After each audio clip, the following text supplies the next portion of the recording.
Olá, boa tarde a todos. Sejam todos bem-vindos a mais um podcast Dois Amigos. Estou aqui com dois convidados especiais. Estou com a professora Conceição Fernandes, autora de alguns livros, e também com César Pereira, professor também, que vão contar um pouquinho, né, da história da Conceição, da dona Conceição. São colegas de trabalho, não é verdade? Seja bem-vindo. Muito obrigado por ter aceitado esse humilde convite. Muito obrigado. Muito obrigada. O nome do podcast é Dois Amigos, mas não se limita a dois. É 1, 2, 3, 1 milhão e vai embora. O importante é ser uma família de amigos. Exatamente. Então, a professora Conceição, a senhora é moradora de Braga, Sim, correto? natural. Natural, Nascida, criada, crescida. casada, formada. Tem quantos filhos? Dois. 2 filhos? Uma com 38 anos, Sim. Maria Elisa, e o Zé Eduardo com 27 anos. 27 anos. Vai fazer E a senhora lecionou nas escolas durante Em várias, quanto tempo? Em várias. Foi em várias? 24 ou 25 anos, em várias, mas onde me está no coração aqui Vila Nova de Famalicão. Foi daqui que eu fui para a aposentação.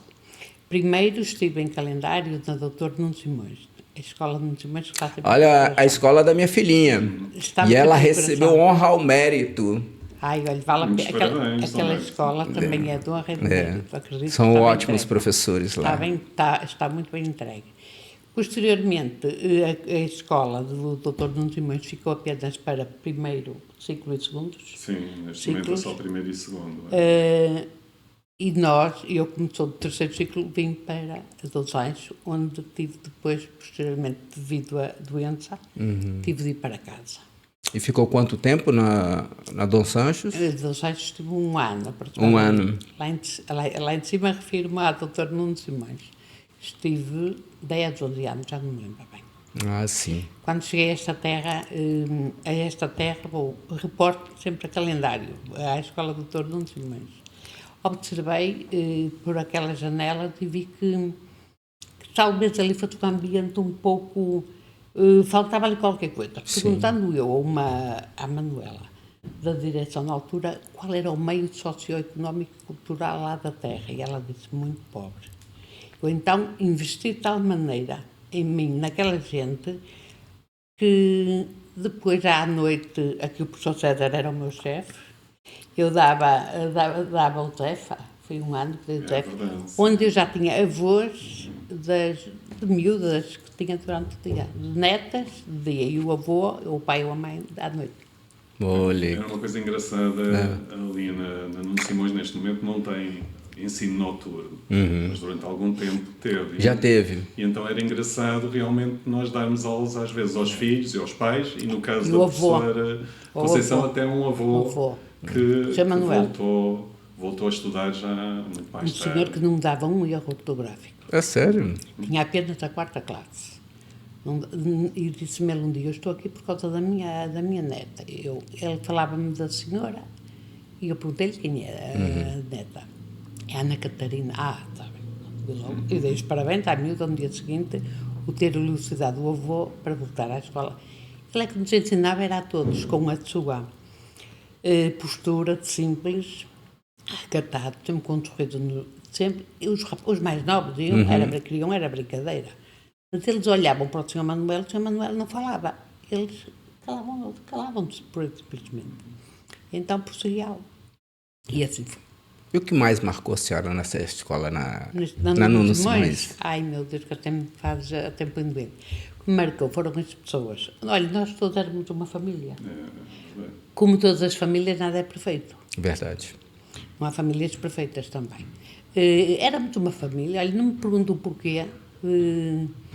Só sei que cada pessoa nova que chegasse, cada ano letivo, nós vinhamos, quem é que é novo? Tal, eu gostava de integrar as pessoas que vinham de novo. E sentíamos-nos logo em casa, não era, César? Sim, era um ambiente muito bom. Um bom ambiente. Ora E bem, continua que a escola a funcionar com um ambiente muito bom. depois- com um número mais reduzido, não é, de professores. o apelidar-lhe de escola dos ciganos não está correto. Quando me falavam, dá aulas na escola dos ciganos, eu disse, não é verdade. Tem alguns, sem dúvida, mas também temos da nossa raça aciganados. Poucos chegavam ao terceiro ciclo, mas nunca incomodaram. A mim nunca me incomodou. Ninguém. Às vezes até dizíamos a brincar, tínhamos a fama da escola dos ciganos, mas quem nos dera que viessem mais à escola, que um dos problemas dos alunos de etnia é o problema da assiduidade, não é? Sim. Muitas vezes chegam ao meio do ano, ou por mudança dos pais, não é? Muitos são vendedores ambulantes e itinerantes, têm que andar a mudar de terra, muitas vezes não frequentam o ano letivo até ao final. Então não é que os pais não querem, é porque eles podem ser essas mudanças deles. Sim, mas também ainda é falta da cultura da instrução. Há pouca cultura da escola entre a etnia. Mas paulatinamente isto vai-se modificando. Sim. Vai dar o seu tempo, mas vai-se modificando para melhor. Sim. E a senhora já pegou assim... algum deles já chegou a se formar, ter uma faculdade? Eu peguei no Rafael, o Rafael, se me está a ouvir, quero lhe dar um beijinho. Há uns anos que ele foi o delegado de turma, eleito democraticamente pelos seus pares. Eu é o Rafael, mas só lá havia um Rafael. Ele já usava os fios de ouro, mas ele era muito, não era diferente, mas era cigano mesmo. O que é que tive pena pelos 16 anos dele, pronto, deixou a escola. Eu acho que ele ainda chegou ao secundário. Já prossegue, nunca mais o vi desde que foi da apresentação para casa. Tenho pena, de facto. Sim. Agora, mais não, porque eles iam mais ou menos até ao segundo ciclo. Quando eu depois saí, quando me aposentei, ficou um Joaquim Cabreiro. Agora já vai aparecendo alguns alunos que frequentam o secundário. Mas já parece. Mas ainda... Mas algum já chegou a se formar na faculdade, professor Celso? Tanto quanto sei, não é? Aqui Eu tive um aluno, aqui há uns anos, que completou o 12º ano e acho que ele tinha a intenção de continuar. Mas também perdi-lhe o rastro. Não sei se... Mas faz muita falta termos... Claro, alunos também da etnia cigana que sirvam de referência. Para se integrarem. Exatamente, para se integrarem e porque é uma motivação para os outros. Sim, também, lógico, com certeza. E todo mundo tem que ter acesso aos estudos, né? Tem que ter uma boa educação. Mas às vezes é preciso um pouco mais. Se esforçar. O caminho está aberto, não é? Mas às vezes é preciso haver algumas pessoas que já tenham percorrido o caminho para que efetivamente os outros se sintam mais seguros. E vejam alguém, um líder, que estudou entre a raça cigana, mas entre eles, entre nós. Vemos sempre alguém como líder, alguém que sabe, que tem nas palavras sabedoria e eles gostam de aderir e é bom. Temos aqui o Parque das Lameiras. As Lameiras também têm uma comunidade grande. E acho que em Famalicão nós recebemos muito bem a comunidade cigana. Acho que até há mais aqui em Famalicão do que em Braga. Sim. E aqui na Dom Sanches, a senhora lecionou foi que matéria? Português sim. Também, igual o professor César. Sim, aliás, foi assim que nos conhecemos. Já se conhece há quantos anos vocês? Sei lá, 20. Tem uns 20 anos, talvez. Eu cheguei primeiro à escola Nuno Simões. Cheguei em 2001. Eu fui em 2002. 2002, 2003, por aí. Quando a senhora se formou para ser professora, a sua primeira escola foi a Nuno Simões? Não. Ribeirão, Famalicão. Ah, foi em Ribeirão. Eu andei sempre por aqui por perto. Ribeirão, Famalicão, ainda era estudante dessa altura. Não havia professores. A escolaridade obrigatória aqui em Portugal alargara-se. Não havia professores, entraram os estudantes de faculdade. Eu entrei do 4º ano da faculdade, fui dar aulas ali para Ribeirão. Depois por aí assim. Ai, que ótimo. E a senhora acabou se aposentando cedo? Devido ao Parkinson. Devido ao Parkinson. Sim, e escrevi este. Não posso esquecer as margens do rio E Este. sem este livro não existia nada deste, nem E esse livro ele fala de quê? de mim. Da vida da senhora? Este livro, sem este livro, eu não escreveria mais nenhum. E porquê? Não me perguntem. Talvez esteja aqui. E qual a sua inspiração para escrever esse livro? Qual foi? Foi rir-me. Eu escrevi-o a rir-me. Rir-me sempre. Ria-me. Sim, Tenho sim, sim. histórias da minha avó. Estão aqui todas. Eu não posso esquecer as margens do Rio Oeste. É, pronto, o Rio Oeste, que passa por aqui também. Ora bem, deve ser por ali. O Rio Oeste passa aqui para Famalicão. Vai desaguar ali, é um afluente do Rio Ave. Sim. E, portanto, o que é que este livro é importante para tão pequenino, não é? A capa ficou linda. Gostei. Mas é mesmo pequenino. Esta sinopse está aqui fantástica. Quem fez a Papiro que me disseram, eu gostava de fazer a sinopse deste livro, porque não? Queres ler, César? É um livro de memórias, portanto, não é? É o primeiro livro da Conceição. É o meu primeiro. E fala sobre a infância, sobre a adolescência e os primeiros anos da vida adulta. E é um livro também que gosto bastante, porque foi escrito com o coração, mas que também traz já um pouco nele aquilo que a Conceição iria continuar nos outros livros, que é o gosto pela tradição popular portuguesa. Já aparece aqui um bocadinho e depois ela desenvolveu nas outras obras. Não é? Ah, sim. Num todo a senhora escreveu quantos? Ora bem, em casa, deixa-me cá ver. Ora bem, falta aqui. Alguns dos livros são apenas da Conceição. E este daqui. Outros são em coautoria, com mais do que um autor. Eu com uma colega. Portanto, 3, 6. Já me perdi a conta. E falta é fácil, basta ver aqui falta na bibliografia. Na bibliografia. Portanto, Mas o que eu gosto mesmo. 6 livros, exatamente, editados em nome pessoal, individualmente, e depois tem 4 obras em coautoria. 3 obras em coautoria, uma das quais eu tive a honra também de participar. O professor César participou? Sim, e muito. Um livro que escrevemos não a 4 mãos, mas a 6. A 6. Foi a parte da oralidade. Fomos nós os dois. Falta-te aqui o de Ferreiro.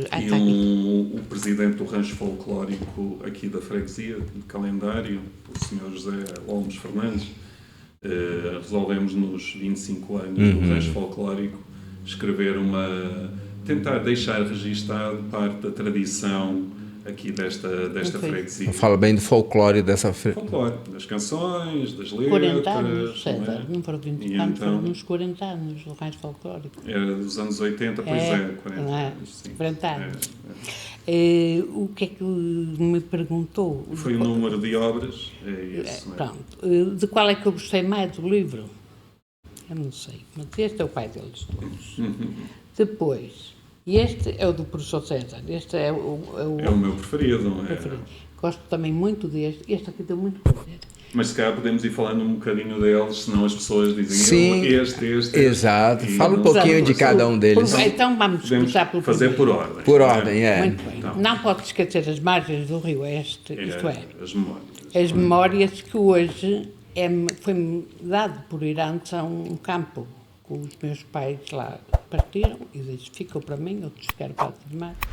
Eu era naquele campo, naqueles verões mais estivo, aquele calor forte, eu punha-me na sombrinha daquele milho e a água a salgar. Passava ali horas. E decorei ali os versos, estavas linda Inês posta de sossego, dos teus olhos colhendo todo fruto. Pronto, e imaginava-me que não menina do campo, mas senhora professora. Aqui eu sabia bem o que não queria, porque sabia aquilo que queria. Aqui está um não, porque eu não havia, aproveito já adianto, não havia maneira de... Ora bem, eu sou dos anos 60. 60, 70 era uma pobreza total em Portugal. A minha realidade nortenha, isto é Portugal, é a mesma coisa. Eu via aquelas mulheres tão novas e tão velhas ao mesmo tempo, Casavam, punham logo um lenço preto na cabeça e Jesus era toda de negrume, tudo era frio, tudo era gelo, tudo era cinzento, tudo era preto. Os filhos choravam. E porquê? Porque eram muitos. Os pais iam porque o Salazar, António de Oliveira Salazar, presidente do Conselho de Ministros, lembrou-se em 1965 de abrir a fronteira e muita gente, nossa portuguesa, foi para o estrangeiro, porque em busca de melhores dias. Sim. E eu retrato tudo isso aqui. E então, eu via a professora da escola tão bonita. Eu vinha para casa pelo caminho, era tão perto, nem até aí, nem me deixaram ir brincar. Até morava à beira da escola, por sinal, porque eu não tive infância, não tive brincadeira. Então eu era alta, por ser alta tinha de ficar a trabalhar no campo. Eu pensava, não, no campo não fico. Não fico, podia ficar, não era a cavar. Uhum. E então, os anos eram anos árduos, mas eu, pronto, o meu pai ajudou a soube ser pai, com todo o respeito por vocês homens. E então a nós nunca nos faltou nada, mas havia muita falta de comida, de pão em muita casa. E então eu ouvia aquele choro de gente da minha idade, miúdos da minha idade, pés descalços, mais parecem o Fernando Lopes, a retratar os meninos descalços. E então, isto ficou-me gravado em mim, que eu pensei, pois eu tenho de estudar, eu não tinha cultura de estudo. Uhum. Ninguém da minha família jamais fizeram a escolaridade obrigatória, mais nada. O terceiro, quarto ano atual, terceira, quarta classe, havia o exame de primeiro grau, o exame de segundo grau e mais nada, pronto. Isso era muito bom, para os outros eram analfabetos. A minha mãe uma pessoa muito inteligente. A minha mãe, pronto, mas nós tínhamos de ficar no campo como todas. Eu não vou. Sem ela saber, eu vinha me inscrever. Eu pequenita, eu já na altura tinha 11 anos, vim me inscrever, matriculei-me, fazia falta um dinheirito para pagar a matrícula. Falei com o meu pai, sem a minha mãe ouvir, claro. Não estava sempre presente. Eu, como sabia que do outro lado nem eu via assim nem não, mas tinha o dinheiro para, estava com o pai. Eu vou tentar ser rápida. Não, fica à vontade. E então, falava com o meu pai, eu dizia-lhe para aquilo que era, e depois dele, enquanto que os dois ficavam depois a discutir um com o outro, acerca de eu vir estudar, eu já estava na cidade de Braga a inscrever-me. Portanto, eu queria ter dinheiro para me inscrever, agora a conversa entre o pai e a mãe era lá com eles.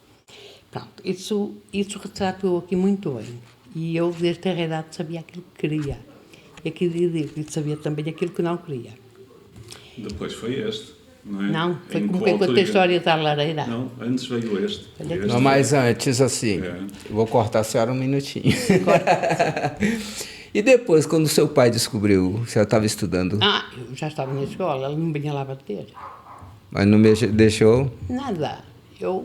Ainda hoje, é assim, eu sou teimosa, mas não sou teimosa burra. Uhum. Porque aquele teimoso há burro, que é teimoso mesmo. Eu sei aquilo que quero, quando eu sei uma coisa que quero, pouca gente não move ninguém. A senhora persistente para alcançar o seu objetivo? Sempre. Como nunca me dei mal com a minha teimosia, quando me der mal tenho de parar, por enquanto. Siga. E o segundo livro? O segundo livro foi em coautoria com a professora Teresa Rodrigues. A Teresa fez a parte teórica e eu fiz um ano de in loco, no qual várias freguesias, que eu fiz o apanhado. Chama-se a magia do enxoval e explica como é que é constituído o típico enxoval minhoto. Entre a menina, que era a menina rica, e a filha do pobre. Eu não sei se alguns dos ouvintes até conhecerão esta palavra enxoval. Os mais novos, se calhar, nem conhecem. Enxoval a gente sabe que é casamento, né? Assim, mas preparar as o casamento. gerações não sabe. Não sabe. As novas gerações não querem muito casar, só quer morar junto e pronto. Não quer gastar dinheiro com festas. Então, aqui a magia do enxoval, sem dúvida. Eu pus aqui um timing, 1850 a 1950, mas isto estende-se até aos nossos dias, esta data. Há quem faça. Sim, há quem faça. E há atualmente as pessoas querem o dinheiro para depois comprarem mediante já têm a mobília, já compram de acordo com... Mas na altura o padrão era o mesmo. Mas é o meu livro preferido. Por que é o seu livro preferido, professor César? O que é que mais te chamou a atenção nesse livro? Eu tinha uma visão, claro, muito genérica do que é um enxoval. Não é? E neste livro descobri que vai muito para além daquilo que eu conhecia. É porque a gente, como homem, sabe muito pouco mesmo, sim, né? Sim. Eu gosto muito dessa área das tradições. Olha que ótimo. E depois, no livro, para além de mostrar as peças, não é? Que estão maravilhosamente fotografadas, para além disso, ele apresenta, por exemplo, como é que aquelas peças que nós vemos, as toalhas, os lençóis, etc., como é que são criadas, como é que o tecido é criado. Porque grande parte das peças que estão aqui hoje em dia já não são produzidas. Porquê? Porque o trabalho do linho, que é a maior parte destas peças, eram em crochê e em linho, era algo que dava um trabalho enorme. Sim. E então o livro também explica esse processo de criação dos tecidos, de cada uma das peças, a mentalidade da época. É um livro muito completo e depois tem uma particularidade também que na altura me chamou a atenção, é que esta edição foi realizada na tipografia da APP-ACDM, agora uma já instituição não existe. Ligada agora já não existe. Foi para ajudar, evidentemente. Era uma instituição ligada à deficiência mental e eles faziam estas edições. Mais barato, mas era a qualidade. Uma boa coisa. Agora é assim, há uma coisa que eu, quando vi este livro, fui eu que o escolhi, evidentemente, a cor, etc., que eles tinham lá um amarelo tão... Deus me livre, sai isso. E o que é que eu fui encontrar? E as lágrimas saltaram-me. Porque quando eu vejo isto é um pássaro, pronto, é uma rosa que vai com um pássaro, muito gostava de estar a fazer os pássaros. Fui eu que fiz isto e eu pego... Também tinha, mas foram depois na tipografia que fizeram a disposição. E aqueles, como é que eu abri logo na parte onde eu gosto muito deste poema também, um poema medieval, que lá está, o enxoval vem de trás, vem de longa data, mas para as meninas ricas, porque as pobres eram as raparigas do povo. Menina, a diferença entre menina e moça, mulher e senhora. Sim. As raparigas, coitadas, que enxoval é que tinham? Coitado, nem roupa no corpo. Agora, as meninas, então aí já tinham. E este livro faz essa dicotomia entre mulher, senhora, menina, moça. Rica, pobre, tem aqui... não é que as ricas não tivessem mesmo os mesmos hábitos não. Fizessem as coisas, fazem as coisas de diferente maneira, mas...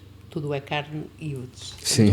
Já agora, outra curiosidade, grande parte das peças fotografadas são da professora Conceição, que ela faz coleção deste tipo de... dos enxovais, tenho aqui muita coisa. Isso é de quem eles são todos. Conhece as pessoas que são aí referidas, tem esse lado também. Que ótimo. Aqui são os lenços dos namorados. Tem essa tradição dos lenços dos namorados, não sei se o Mario conhece. Não conheci. Os lenços dos namorados, não sei se eu explico. É uma tradição muito antiga que existia nas aldeias, em que as moças, em idade de se casar, quando estavam apaixonadas por alguém ou interessadas num rapaz, bordavam lenços coloridos com uma declaração de amor. A sério? E entregavam, e eles, se fosse correspondido, guardavam, se não devolviam o lenço. Não, mas o rapaz tinha de usar. Tinha que usar. Usar em dias festivos, senão era sinal que gostava da rapariga, havia casamento. Se não usasse, era sinal que não gostava da rapariga, logo tê-lo ia devolver. Porque ficava rapaz a canalha. Aquele é um canalha que ainda nem entregou ainda o lenço a Beltrana. Já aconteceu algum fato de alguém não entregar? Eu nunca fiquei com esse problema, mas acredito... Nunca viu não, né? Nem soube de alguém. E estes lenços também tinham uma coisa engraçada, é que muitas das raparigas tinham pouca escolaridade. Nenhuma. E então bordavam a mensagem com erros ortográficos. Sim. O que é que acontece? Hoje em dia, mesmo os lenços que são produzidos por uma empresa, por fábricas, para venda Bem em turismo, com dito- eles fazem questão de colocar erros Palavra ortográficos como para erro. lembrar Para esse lembrar tempo esse tempo. em que as Olha que raparigas legal. tinham poucas claridades. Interessante. É muito- Mas já que estou aqui, também estamos a chegar à Páscoa, tenho aqui a toalha de Páscoa, da minha bisavó. Portanto, isto é em linha de 70. Eu chorei, mas tentei fazer, mas não consegui. Fiz fotocópia, eu aumentei, mas isto é daqui de um trabalho, e foi ela quem fez a minha Tanto que bisavó. hoje em dia os produtos em linho são caríssimos, são uma fortuna. Há poucas pessoas no país a trabalhar em linho e as que o fazem realmente Logo- são preços Olha que- altíssimos. São as São muitas toalhas. centenas de euros para às vezes uma peça desta. É sério? É verdade. Nossa. Aqui esta Muito toalha da Páscoa, não obstante, aqui tenho eu a Páscoa e volta a estar aqui a minha do Sim, início. sim. Isto é o jarro que eu tenho desde que está lá em casa. Hum, É um livro muito interessante. que as Interessante cores, mesmo. muito haveria que falar. Aqui eu queria falar também da imigração. Este aqui chama-se Como Quem Conta Histórias Histórias da à Lareira. Lareira. Queres falar um bocadinho sobre ele? Pode falar. Sim, falo. Este livro, como que eu contei, foi como o primeiro, foi como Não Podes Esquecer as Margens do Rei Oeste. Filo a rir-me sempre. Mas o fio condutor dele é a imigração do final do século XIX e início do século XX dos portugueses para o Brasil. Todas as famílias tinham filhos do Brasil. Aliás, vocês também por lá andaram, a vossa A família. minha família também. A minha família toda, família da de minha avó, imigrantes. está toda no Brasil e na Argentina. Toda. Até na Argentina? Sim, Argentina. Olha, interessante. Eu fui... Em que ano? 1920? Antes, também por aí. Antes. Aí já tinha passado, tinha acabado a Primeira Grande Guerra, 14 a 18. Muitos iam mais depressa para fugir à guerra, para fugir à Primeira Guerra Mundial. Sim. Então, aqui o trajeto é a imigração. Agora, o que se fazia, o que se fez durante esse tempo da imigração no Brasil, na Argentina, ou onde quer que fosse, aqui está dito de uma maneira leve. Uma maneira leve, mas não fugindo do fio condutor. Sim. Ok. Está tão atual, meu Deus, a imigração.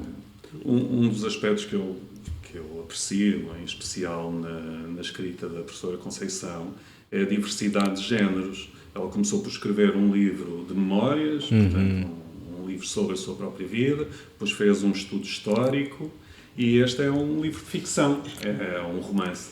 Diversidade, E isso né? também Muito é interessante. algo que é muito, muito interessante, sim. Depois, tem aqui dois que podemos mostrar ao mesmo tempo, Sim, não é? sim. Da União de Freguesias. São dois livros sobre duas freguesias de Braga. De Braga. Ferreiros e Gondisalvas, e falta aqui uma, não sei se escreveste mais alguma. Era semelho, mas depois parei. É, porque também a professora Conceição tem feito investigação sobre as freguesias de Gosto. Braga e escreve Olha que ótimo. sobre a história. Sobre a história, né? Sempre com aquela ideia de não perder. Não perder a oralidade. Não é? A Com o oralidade. tempo as pessoas vão ficando mais idosas, naturalmente, muitas pessoas importantes vão falecendo. E se não hoje em fica um dia ninguém registro, tem tempo não é? de ouvir Tudo histórias. desaparece. Ninguém tem tempo de ouvir história, totalmente. Mas a história é muito boa. Os namoros, como é que se arranjavam os namoros? Era na ida para as peregrinações, ou para o São Bento, a Porta Aberta, para Santiago, aqui no norte de Portugal, agora de outros sítios. Portanto, essa parte da tradição, no adro da igreja, Sim. bem da idade das cantigas Das trovadorescas. romarias. Estes são os dois últimos. Os dois últimos, que este... Se calhar, este ver se aqui. guardamos este para o fim. Provérbios, quadras e lendas tradicionais. Provérbios, o que eu... Provérbios, quadras e lendas tradicionais. E ele fala de quê? Olha, é assim, isto é, quem quiser sintetizar alguma coisa, chega-te... esta palavra é assim, quem quiser sintetizar alguma coisa, usa muitas vezes o provérbio popular. Entendi. Por exemplo, eu estou aqui, daqui a pouco o Marcos está-me a mandar calar, mas Mas até ainda nem me saíram ainda grandes provérbios. Eu, por vezes, nem dei-te conta, mas os provérbios estão cá tão enraizados. E que são os provérbios? Diz o Senhor, são ditos que sintetizam saberes. Isto é, eu digo,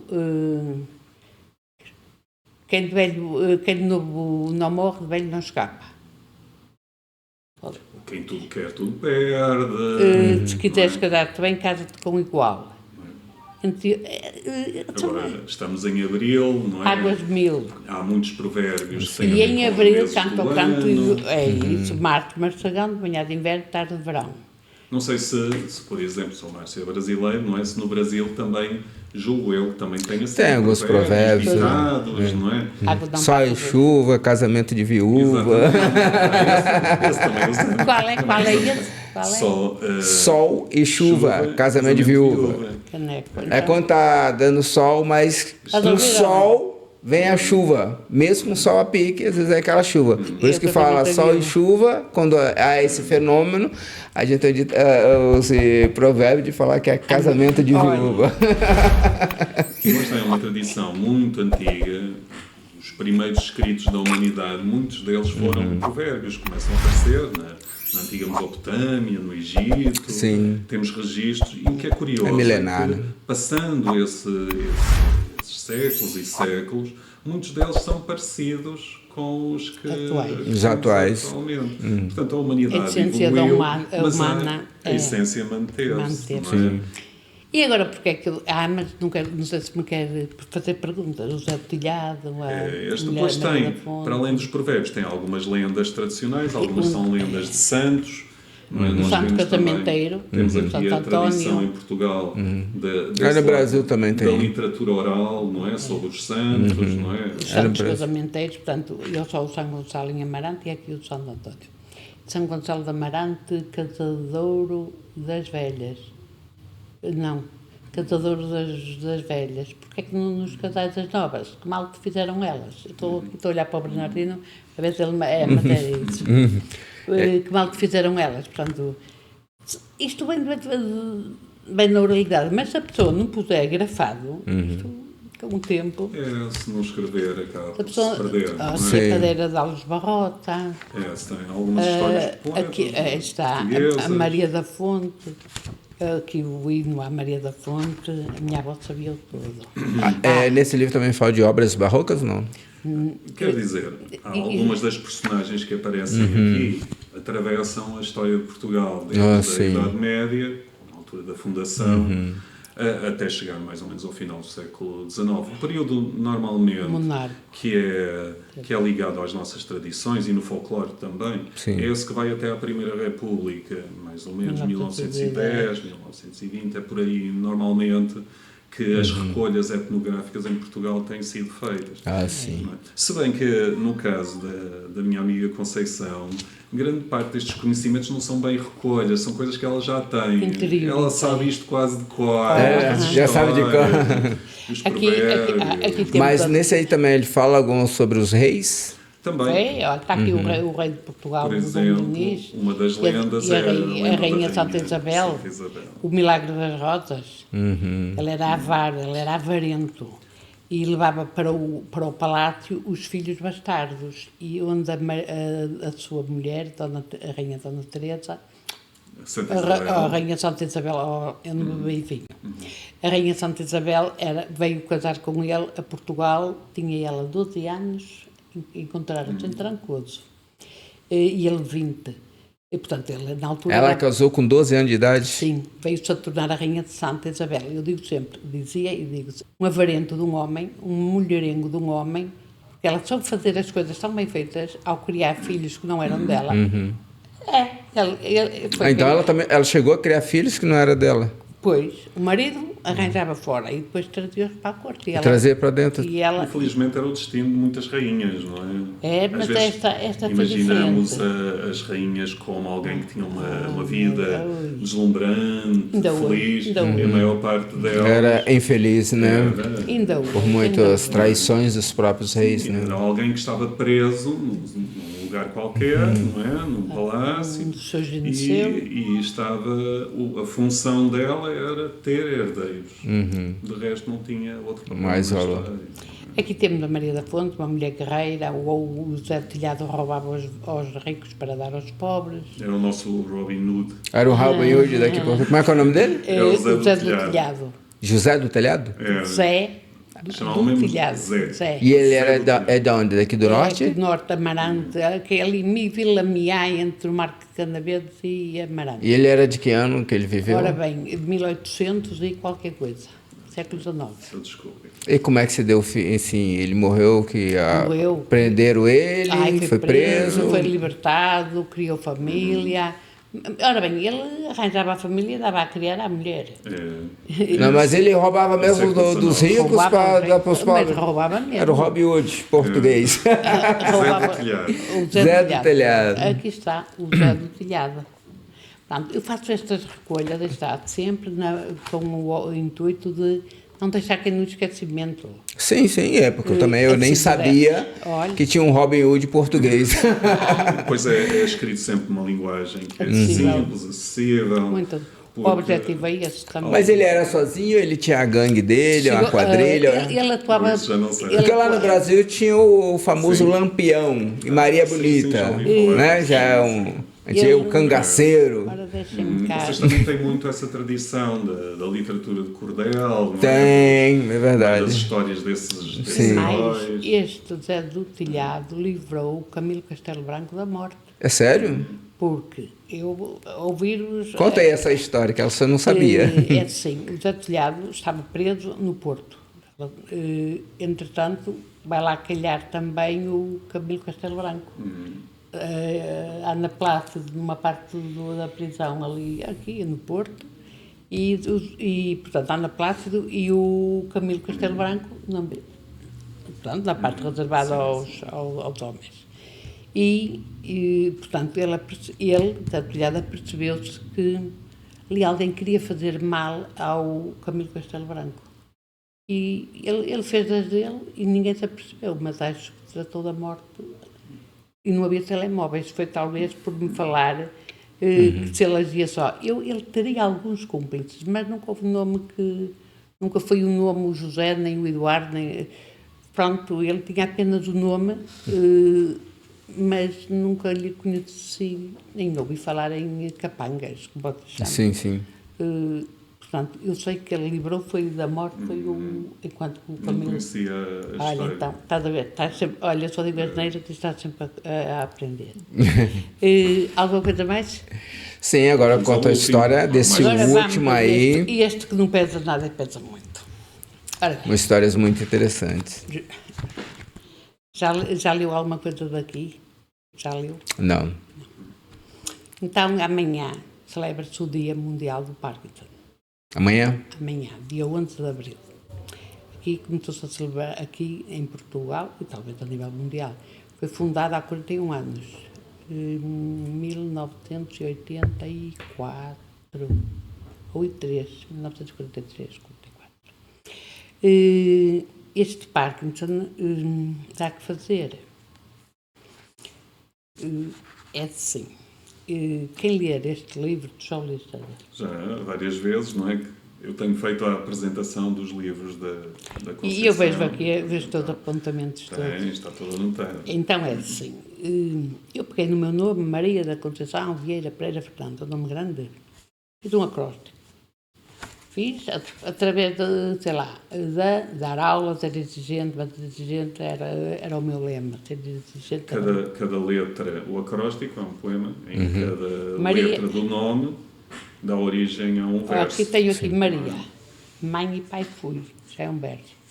Depois, atenção, queria dar, tinha de dar, etc, até Fernandes. Ora, se vir o meu nome, Maria da Conceição Vieira Pereira Fernandes, eu fiz isto a correr. Eu estava na cozinha, ora mexia, ora mais uma. Veio uma... Foi saindo. Porque foi aquele momento, e eu estou aqui convosco, não digo que não vá ainda hoje deixar de andar. Não digo que hoje ainda não vou ter muitas dores, porque eu estou com elas. mas elas fazem parte da minha vida. Pronto, e não venho aqui para chorar, que não quero chorar. E então, e este livro saiu-me como? Estava eu numa sessão de fisioterapia e ouvi uma senhora a dizer para outra: a minha sogra, coitada, está com tantas dores, está ao Parkinson, dá cabo dela. Eu ouvi aquilo e digo, caramba, porquê que eu não escrevo alguma coisa sobre o Parkinson? E não é que até esta... Outro dia, quando me falaste da quinta-feira, digo assim, olha, antes do Dia Internacional dos Doentes de Parkinson. É verdade, amanhã vai haver aqui na CUF, no Porto, vai haver toda a tarde, todo dia. Portanto, oradores de renome. E no dia 12, depois da manhã, vai ser aqui na Maia, na Água Santos, um momento só. Vai ser o terceiro congresso, se Deus quiser, espero lá estar. O terceiro congresso, mas estão todos convidados. Me agradeço.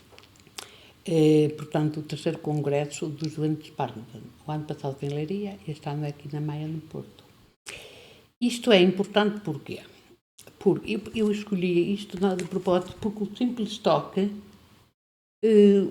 apazigua. Eu aqui dou muita importância à fisioterapia, à hidroterapia, a tudo que seja terapias, porquê? Para estimularmos o pouco que nos resta daqui desta massa encefálica. Como é que a senhora fosse os primeiros sintomas para você descobrir que estava com mal de Parkinson? Eu pensava que era coluna. A senhora pensava que era coluna? Que era dor de coluna. Eu pensava, mas assim, vinha na coluna inteira ou na... Doía-me bastante a coluna e doía-me a parte articulatória aqui dos braços. É sério? Mas só doía ou dava algum formigamento, alguma coisa? Não, doía. Só dor. E dor boas. O meu pai até me interrogava, minha filha, e os outros doem? Meu Deus do céu, eu até nem lhe respondi. Porque... Mas o histórico familiar da senhora, alguém, ninguém, parente nenhum? A não ser a minha mãe e a minha avó, muito para o final da vida, começaram com um tremor. Tremer. Aqui vocês podem ver, talvez digam, mas a senhora não tem nada. Mas tenho. Eu já operei, fiz bastante operação de invasão lateral profunda, cerebral profunda, é isso, não é? É que ele sabe. Portanto, invasão, como é, filho? Também temos aqui. Vamos ver. O livro tem essa característica que eu acho que é importante. É que ele tem um lado muito pessoal, sim, fala sobre a experiência de alguém que convive diariamente com o Parkinson, mas depois também tem a parte científica, tem uma explicação sobre os tratamentos e também sobre essa intervenção cirúrgica, que é uma coisa muito recente, não é, Conceição? Tem quanto tempo que a senhora fez cirurgia? Vai fazer 4 anos. 4? E tem quantos anos que a senhora está com Parkinson? 11. Ora bem, 11 declarados, diz aí. Sim. 11 anos. 11 anos declarados. E quando a senhora descobriu que era Parkinson, qual foi o sentimento da senhora? Assim? Disseram-me aí que eu já teria o Parkinson há 10 ou 15 anos atrás. Portanto, eu, pelas minhas contas, é para a altura do nascimento do meu filho. Pronto. Mas este tipo de intervenção cirúrgica é intervenção, invasão cerebral, lateral cerebral profunda, qualquer coisa. Pronto, assim, esta operação, não quero dizer asneiras, porque se isto vai ser para... não é feita a qualquer pessoa. Então não é todos que pode fazer essa cirurgia? Não estão todos candidatos. Entendi. Estamos todos doentes, nem todos... Que é graus diferentes? Estadios diferentes. Eu já fui para o último. A senhora está no último grau? Estava. Estava. Antes de fazer este tratamento. Como quem tem amigos não dorme na cadeia, aí está o meu provérbio popular. Foi a minha amiga, a nossa amiga, a Natália Ferraz, um dia ligou-me para casa e diz ela: olha, na TVI está a passar uma coisa que é importante para ti. Ora vê. Já foi a ver a novidade, puxei atrás, vi que fazia-se em Torres Vedras, CNS. Em Torres Vedras poderia lá fazer um exame. Havia lá, formara-se lá uma clínica, só ela, toda ela voltada para as doenças neurológicas, onde a minha era uma delas. Não é? Entendi. Eu tinha 51 anos. Tinha 50 quando fui para casa. Tinha 51, pelo menos 52. Pronto, eu então... Mas eu ainda não lhe respondi à sua pergunta. Perguntou-me, portanto, como é que os meus sintomas, dores. Sim. E outra coisa muito que eu nunca me tinha percebido é que eu estava assim, com esta mão quieta e ia falar, gesticulava apenas com uma mão. E diz-me um expert, um médico desta, é o Dr. Manuel António José Moreira, de Braga. Diz ele, a senhora tem Parkinson? E a minha filha estava lá, portanto se tinha percebido, sendo ela da área das ciências. Disse-lhe ele, não vê a sua mãe com Parkinson? Olha, se ela gesticula a mão esquerda, eu estava aqui quietinha, eu só falava assim. Eu até nem me acreditei no que eu estava a dizer. E apanhei aquilo como se não fosse nada, mas depois eu já não sabia se era a perna esquerda ou direita que me custava andar. Isto aqui é tudo coluna, não era nada, era já a coluna cerebral. Pronto, aí comecei a ter crises de muita dor de cabeça, muita dor. Comecei a deixar de ir à escola, coisa que eu queria tanto, mas não podia, etc, etc. E então fui eu para a tal amiga que me falara, fazer para Torres Vedras, perto de Lisboa, não sei se conhece, para um centro neurológico, que agora já temos em Braga também, uma filial lá de Torres Vedras, doutora Margarida Rodrigues, que está em Braga. Era a minha assistente aqui no Hospital de Braga, a doutora Margarida, depois, porque o doutor José António foi tão boa pessoa, como graças a Deus todos nós aqui somos, que me disse, vai para o hospital público, porque caso contrário tem de vender a sua casa para se tratar. Foi uma boa alma. Senão tinha de vender a minha casa para me tratar. Isso. É caríssimo que é o tratamento. Ó, Sr. Doutor, então prescreva-me para onde é que eu hei de ir. Sim, senhora, até já leva a consulta marcada e tudo. Incrível. Pronto, tive gente incrível, pronto. E a gente nessa altura quer é quem nos ajude, não é? Sim. E pronto, foi assim que eu hei de descobrir, foi quando me disseram que eu já tinha o Parkinson há bastante tempo. E eu disse, ora bem, se já o tenho há tanto tempo, eu queria aqui. Por vezes parece não haver Parkinson em mim, embora pensasse tu ao Parkinson que me vais vencer, mas não. Declarado estado em mim há mais de 10 anos. Disseram-me que já estavas comigo há bastantes anos atrás. Tens por isso vivido comigo, mas não me vencerás. Ora bem, não me vencerá, isto é, tudo o que seja possível fazer em prol de o afastar. Não sei se me faz entender. A Conceição tinha paixão pelo ensino, ainda tem, não é? Sim. Aliás, continua ainda a encontrar-se com antigos professores, colegas, alunos, não perdeu o Sim, contato. que ótimo.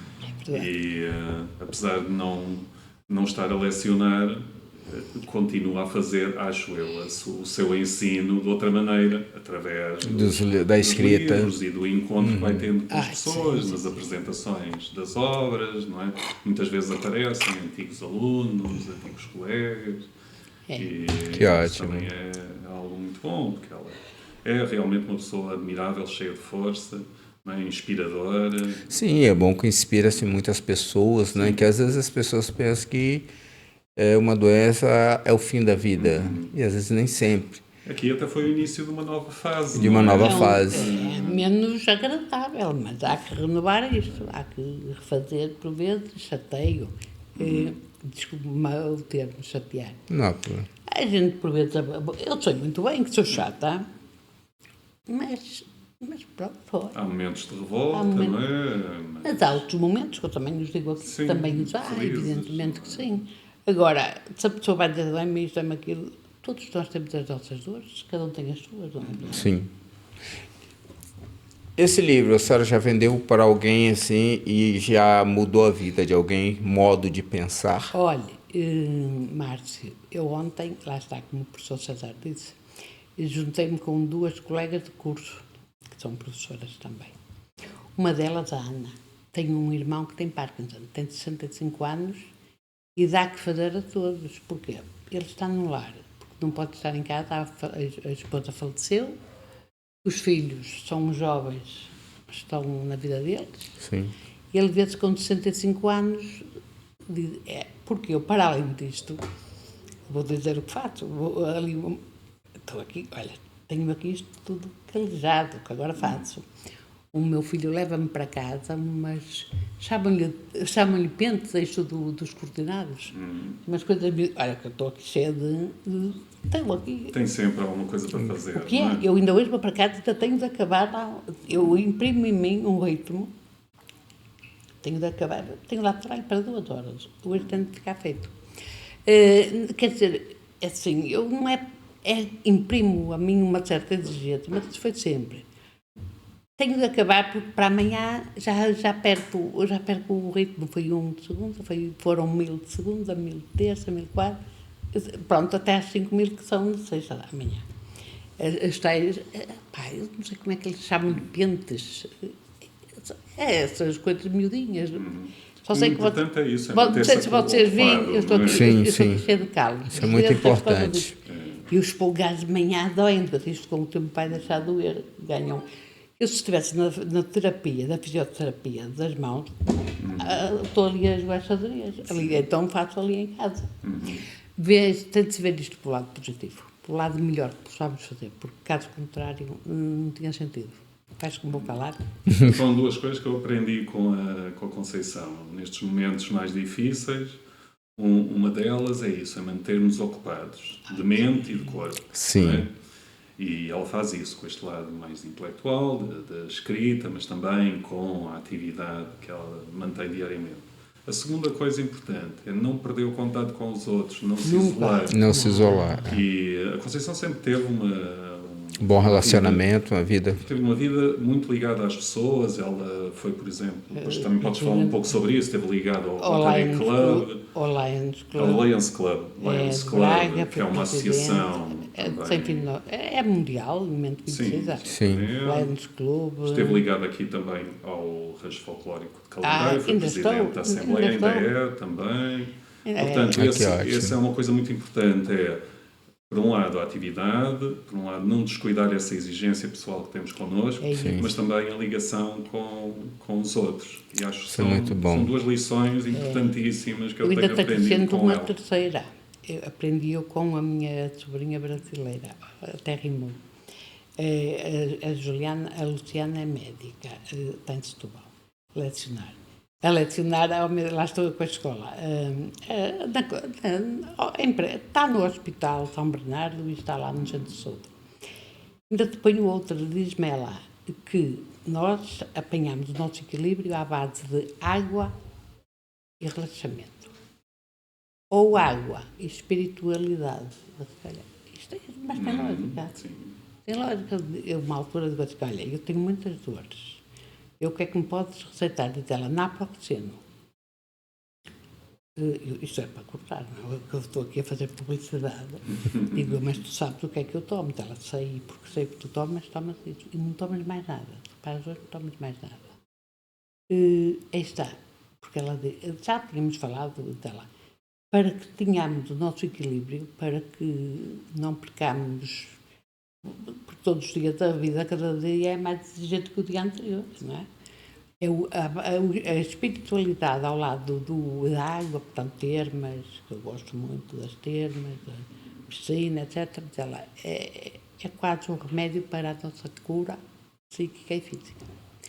Elas têm, quando descobrem que tem algum problema, vamos colocar, de saúde, já se isola. E a senhora está mostrando aí que a senhora continua nas suas atividades, fazendo em casa, não dando aula, mas está escrevendo, está lá com o seu crochê. Tenho de agradecer àquele senhor que ele está. O marido. Ele, para maturar. E eu estou preguiçosa a conduzir, mas prefiro ser preguiçosa do que ser aventureira a conduzir. Sim. E nunca me disse que não a nada. Portanto, uma pessoa só não faz nada, acompanhada já faz muita coisa. Só a pessoa só não. Ora bem, e assim tu me diz, ora vá, é assim, pronto. Está sempre ao dispor. Portanto, Mas o que a senhora daria conselho para uma pessoa que, a senhora, graças a Deus, né, a senhora acabou de falar do seu marido, te dá apoio, te ajuda, está ali ao seu lado. Mas às vezes é uma pessoa que está só. O que é que eu digo? Qual o conselho que a senhora daria para a pessoa, para ela não ficar só dentro de casa, não ficar só pensando? Homem, mulher, casado. Independente da mulher, que tem, ou do homem, mas que tenha tenha o Parkinson. Ai, Parkinson. Muito bem. A primeira coisa é ouvir o que o médico diz. O médico não substitui mais nada. O médico é o médico. Agora depois vem outras coisas, como o círculo de amigos, que normalmente não se arranjam muito ao longo da vida, mas os poucos que sejam bons. Os poucos que sejam bons. Muito bons mesmo. E o que é que eu digo? Isolar não. Isolar-nos não. Arranjar sempre o lado positivo das coisas. Sim. Porque se fosse a ver o lado negativo das coisas, eu nunca saía de casa. Nunca saía de casa. E não só. E enquanto que me vi bastante doente, que eu apenas estou com o Martins há 8, 9 anos. Porque eu estive viúva desde que nasceu o meu filho. No dia que nasceu o meu filho, eu enviuvei. Portanto, um homem, e pronto, estou aqui a lembrar-me do meu marido, aqui de César, não sei a vida de Marco, mas assim, os poucos que tivermos, temos de os conservar. Mas eles também, se não nos compreenderem, não são nossos amigos. É verdade. Não é? Portanto, o que é que eu dizia?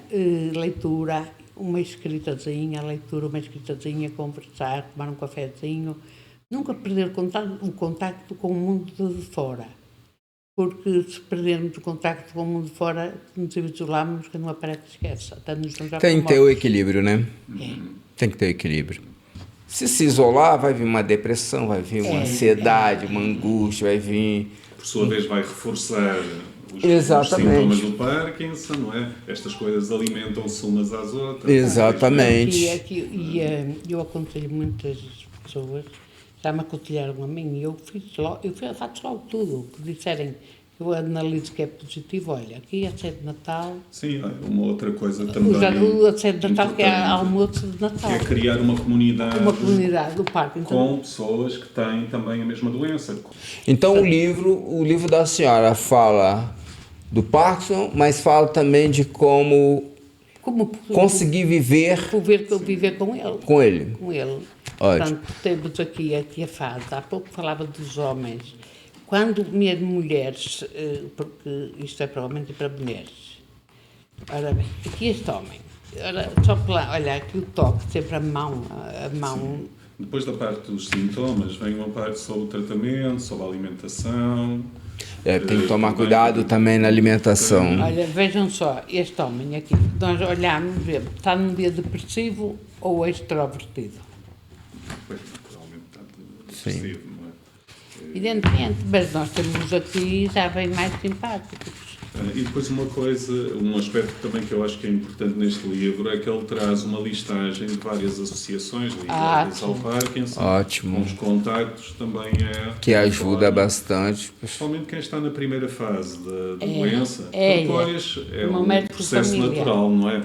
O meu médico de família que me aconselhou. Mas eu acho que é um papel também importante deste tipo de livros, também é trazer essa informação que possa ajudar. Positiva, porque aqui temos nós a ver. Não vou tudo, amanhã já tenho... E nessas práticas de atividade física, ameniza as dores. Ameniza, põe nos molengões. A pessoa vai para cá, é outra pessoa. Olhem aqui este sorriso, um sorriso feliz ou não? Sim. Eu pus uma letra de modo que toda a gente lesse. Sim, os para facilitar. Da Conceição têm essa particularidade, são escritos com uma letra maior. Aqui este terapeuta com esta senhora idosa. Pronto, estas associações fazem muito bem. Ali eu tenho pena que Maia ficou ainda um bocado longe de Braga, porque temos lá a terapia da fala, a fisioterapia. Muito bem, doutora professora Conceição Fernandes. Sim. Muito gosto de ter feito essa entrevista com a senhora, esse bate-papo, essa prosa, né? Porque no Brasil a gente fala prosa também, igual aqui. Né? Conhecer o trabalho, a obra da senhora através desses livros, conhecer a senhora pessoalmente, o professor César sempre falava muito da senhora, né? E eu falei, traz ela para nós conversar, para conhecer um pouquinho da sua superação, não deixou a doença abater a senhora. Tem pessoas que vão estender a mão, as associações, vai ajudar. Então, o bom é isso, a pessoa tipo assim, tô doente, acabou o mundo, vou me fechar aqui e pum. Não, a vida tem que seguir e vai indo. Vamos enxutando para frente. É lógico. Vai vivendo mais de acordo com a vontade de Deus. Isso é muito bom. Foi um prazer imenso de conhecer a senhora, ter conversado. O professor César, um grande amigo, né? Já conheço há pouco tempo, mas parece que já faz muito tempo, né, professor César? Tem o maior carinho, o maior respeito. Com todo o respeito que tenho por vós, isto não existe. Ele é uma ótima pessoa. Não existe. Eu conheço pouco, né? A senhora conhece muito mais há tempo. tantos anos.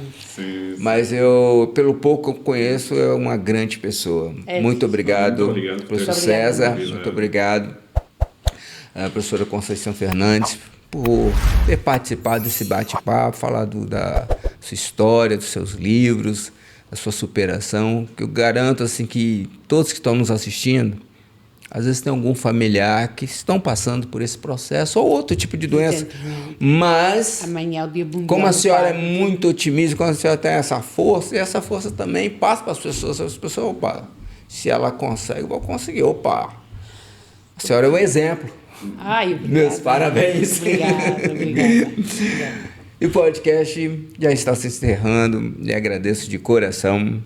Não deixe de se inscrever, não deixe de compartilhar, não deixe de ativar o sininho. E, lembrando, vamos comprar, com a licença aqui, professor César, o livro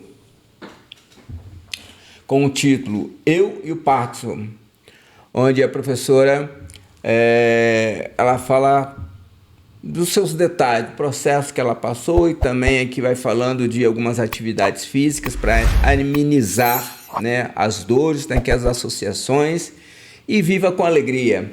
Não deixe de comprar, você vai se surpreender com esse livro, vai te ajudar muito. A doutora, professora Conceição Fernandes e outras obras também, né? Esse é o primeiro, né? Esse foi o primeiro, né? Com o título Não Posso Esquecer as Margens do Rio Este. Ou seja, ela conta um pouquinho da história dela, da sua vida, né? Depois foi este. O segundo. Sim. Como quem conta História, a Lareira. Ela vai falando da imigração portuguesa, dos portugueses quando imigraram para o Brasil e para outros países aqui da Europa. E a Argentina. E a Argentina também, né, na América do Sul, ao lado do Brasil. A Magia do Enxoval, ela escreveu: as minhas filhas, quando tiver de maior, são tudo criança ainda. Elas crescem depressa. Nossa, e como cresce, meu Deus, cheguei aqui, era tudo miudinho, agora já está. Uma já passou a mãe dela. Para o público de Braga, mas são duas freguesias da cidade de Braga. Esse aqui fala da cidade de Braga. Cidade de Braga.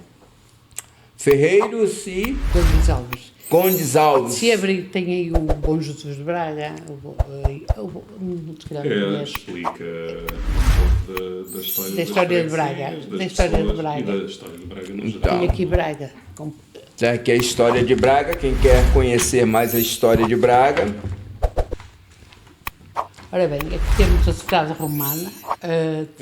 Termas romanas da civilidade de Braga. Olha, aqui está. A Conceição faz sempre uma introdução geral com Braga. sobre Braga e depois então é que entra nas freguesias. Aqui é a Igreja dos Terceiros. Aqui é a Braga Romana, que é no final deste mês, o último fim de semana. Aqui o Centro de Nanotecnologia, Universidade do Minho. Mas esse de Freitos também tem algo. Tem sempre no início, não é? Olha, é coisa linda. Olha o dinheiro vindo do Brasil que se fez para os Jesus do mundo. Sameiro, Santa Marta e Santa Maria Madalena, aqui o Palácio do Raio, Convento de Tibães, Jardim Santa Bárbara, em Braga. Isto é Braga. Assim, uma volta a... E depois é para introduzir a freguesia na cidade de Braga. Aqui está. Primeiro apresentei Braga, agora a freguesia dentro de Braga, o mesmo tem no então, e aqui vocês vão conhecer toda a história de Braga e as suas freguesias. E este é fantástico. Provérbios, quadras e lendas tradicionais. Vai falar também aqui vários provérbios, vários ditos, né? Não, provérbios, um dito. Provérbios, são os ditados. Ditados, adágios, há quem chama adágio popular. Exato, aqui são os provérbios populares, que são os ditados populares. Vai falar da lenda aqui do Zé do Telhado. Do Telhado, ou o famoso do Robin Hood aqui de Portugal. Por acaso, falta aqui um livro que já falámos hoje, que é sobre o rancho folclórico da Casa do Povo de Calendário. Eu, por acaso, não o trouxe, foi pena. Que fala sobre a nossa freguesia de Calendário, sobre a história de Calendário, e depois como surgiram as canções, as danças, as tradições, os trajes, as roupas das pessoas até ao final do século XIX, início do século XX. Também é um livro que está disponível se por acaso se interessarem por essa parte. Olha, e quem quiser comprar, vai estar o telefone, o e-mail na descrição do podcast para vocês entrarem em contato direto com a professora Conceição Fernandes e ela vai passar os valores, vai explicar tudo certinho, como enviar para vocês, ok? Não perca essa grande, maravilhosa obra da professora Conceição Fernandes, autora desses livros maravilhosos, contando a sua história e a história aqui em Portugal. Muito obrigada. Muito obrigado. Obrigado. Tchau, pessoal. Até mais. Muito obrigado. Foi um prazer. Prazer todo nosso. Obrigado.